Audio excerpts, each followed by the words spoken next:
Hello. Hi. Good afternoon. I don't really like to go behind podiums. I'm really sorry, so I'm just going to take this one. For me, it's a very special moment.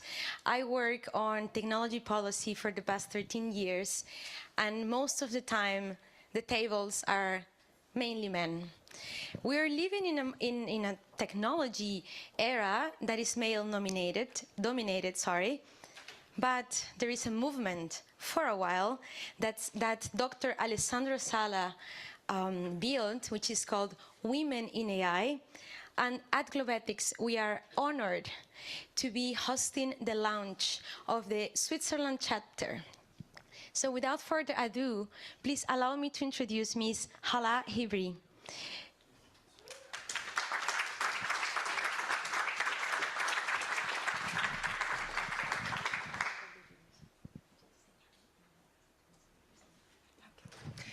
Good afternoon, ladies and gentlemen. To get started, we've got a video from our global president, Dr. Alessandra Sala.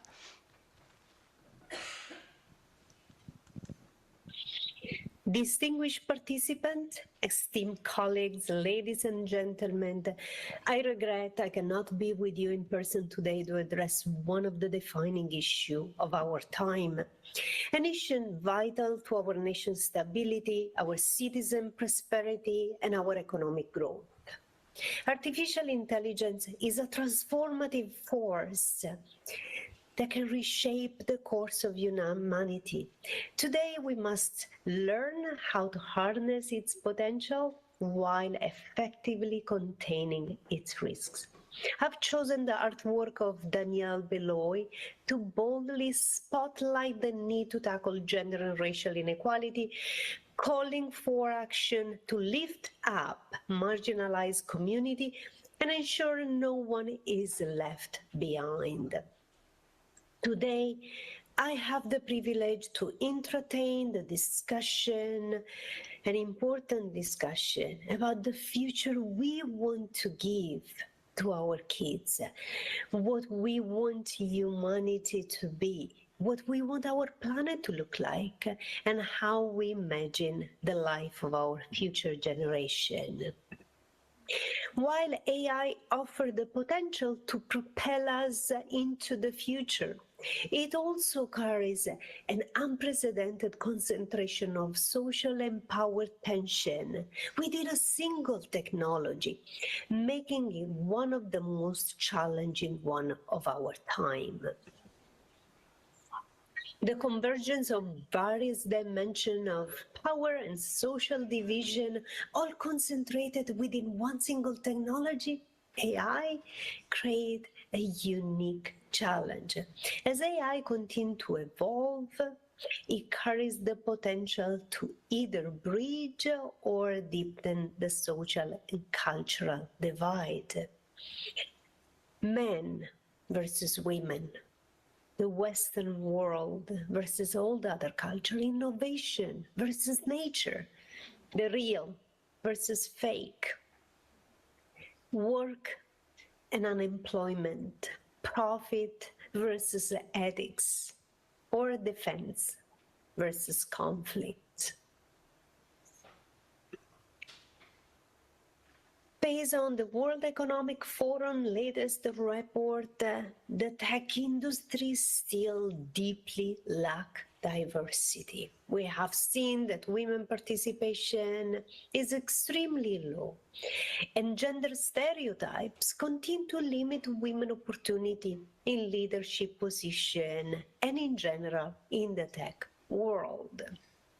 As a result, generative AI not only perpetuates the gender stereotype and bias which we are used to in our society, but amplifies them. We see that jobs like architect, politician, CEOs are overly represented by men, those blue squares, versus works like social workers, teachers, cleaners are overly represented by women. And that's why Women in AI Exist is a non-profit organization, a do tank, and a community working together, shaping inclusive AI for our common future. An organization that is in 150 countries around the world with more than 50 ambassadors, and our dear Women in AI ambassador for Switzerland with you in the room there. And I'm so proud that today we are launching Women in AI Switzerland, a community that is building strong technical women. We're investing in education, and we're investing in understanding how this technology has an impact on women and marginalized community. So to conclude, diversity and inclusion in AI is a global commitment and a collective leader responsibility, which I proudly share it with a remarkable individual and organization working to elevate all voices. This event is the embodiment of this effort as it celebrates our collective investment and underscores the importance of building a future where women and underrepresented groups can lead and innovate in a more equitable tech industry. I'm grateful that today Women in AI and Women in AI Switzerland join this important discussion to help us standing in front of our future generation and give them a chance for a fair life and establish meaningful relationship within them and with nature. Thank you.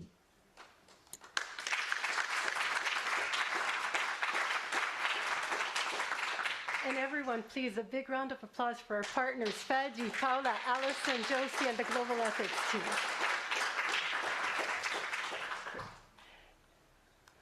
Ladies and gentlemen, distinguished guests, esteemed colleagues, who is shaping the most powerful intelligence humanity has ever created? To help us answer this question, Geneva-based AI artist Ledia Ariza inspires us to explore what it is we're actually shaping. Are we shaping a child?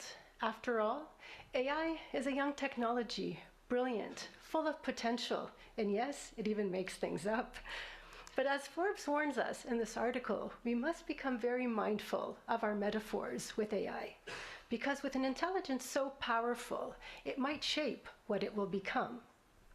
Instead, we're reminded that AI is a powerful tool, that it is created by humans for humans. Unlike a child, it has no autonomy. It does not grow on its own. It does not learn on its own.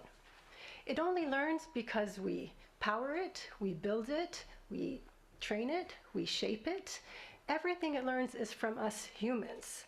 So while many are rightfully focused on building and regulating what AI should become, I invite you to pause for a moment and to ask yourselves, with AI, who will we become?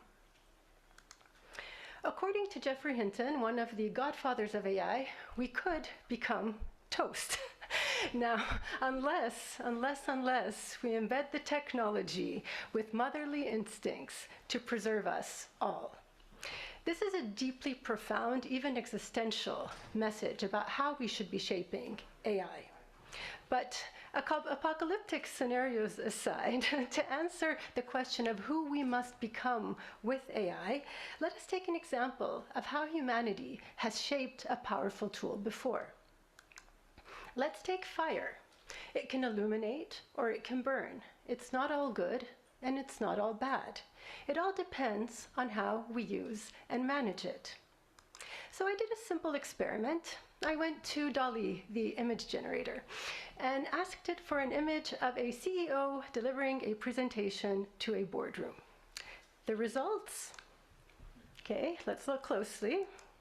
Another bald head, notice the bald head, another bald head. Some diversity, more diversity, commendable, but every male, every board member, the CEO, male, board member, male.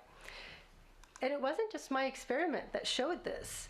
IBM analyzed more than 5,000 AI-generated images and concluded that the world, according to the image generator Stable Diffusion, is run by white male CEOs. Women are rarely doctors, lawyers, or judges. No one coded this bias deliberately.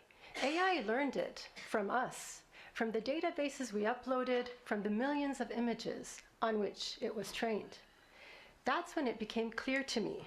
With AI, we need to become more aware of these biases and refuse to accept them as normal. We must also become present when we prompt. Every word we use, every answer we challenge, every iteration we make changes and shapes how this AI functions, and also nudges it to reflect a broader reality. So I went back to Dolly and asked it this time for a woman CEO presenting to a diverse audience, to a diverse boardroom. The results, already a much better image. Dr. Nicoletta Iacobacci, a Swiss AI ethicist and strategist, writes in her book, Educating a Superintelligence, the most powerful influence on AI development isn't in labs or policy meetings. It's happening right now in the moment between your thought and your prompt.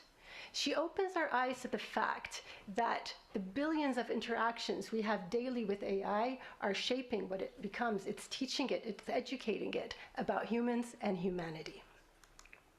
And that's why we also must become more mindful of what we communicate to AI. That's why we need more women, more diversity, shaping the data sets, shaping the models, shaping the governance, so that AI reflects all of humanity, not just a narrow slice of it. And while we talk about what we communicate AI, of course, we must think of how we communicate AI, but that's slightly deeper, because the future of AI isn't just written in code. It's written in the character of the people who shape it. That is why Dr. Jacqueline Kuchera, the head of the Swiss Parliamentary Library, reminds us in her new book, Fearless Mind. The skills we must bring to the forefront are empathy, intuition, ethical reflection, and the ability to connect across difference. She asks us to step forward with presence, courage, and humanity, and continues, the chaos around us is a threshold, not a wall. It's a call to stop shrinking and to start showing up. And that is why Women in AI exists, to show up and answer such a call. To show up as mentors, collaborators, researchers, educators, champions of inclusive innovation, and amplifiers of voices that reflect us all. Our vision is simple. We believe that every woman, whether working in AI or not, should have a voice in AI. Because if AI reflects the values of a narrow few, it cannot possibly serve the many. As our global president mentioned in her opening note, Women in AI is a global nonprofit do tank with over 18,000 members worldwide in 150 countries and over 76,000 followers on LinkedIn. And today marks a very special occasion, the launch of the Swiss chapter of Women in AI, being built by a diverse team from across Switzerland, many of which are joining us via live stream and many of which are with us today. Won't you please stand up? Let us see you.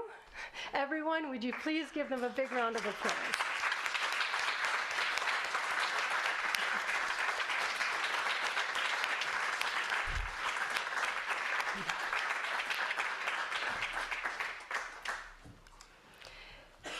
Switzerland has a unique opportunity. Just last month, it launched Apertus, a bold, powerful statement about trustworthy AI and sovereignty. Built by EPFL, ETH Zurich, and CSCS, it's not just another model. It's a foundation built for scientists, students, and researchers to build on and innovate. So there couldn't be a more critical time for women to show up and shape the future of what the Swiss artificial intelligence becomes. So we go back to the question with which we began. Who is shaping the most powerful intelligence humanity has ever created? The answer is us all. Countries and individuals, women and men, teachers and leaders, ethicists and engineers, entrepreneurs and policymakers, scientists and artists. It takes us all together. And that is why we are Women in AI Switzerland, inviting us to join us in shaping AI together. Thank you.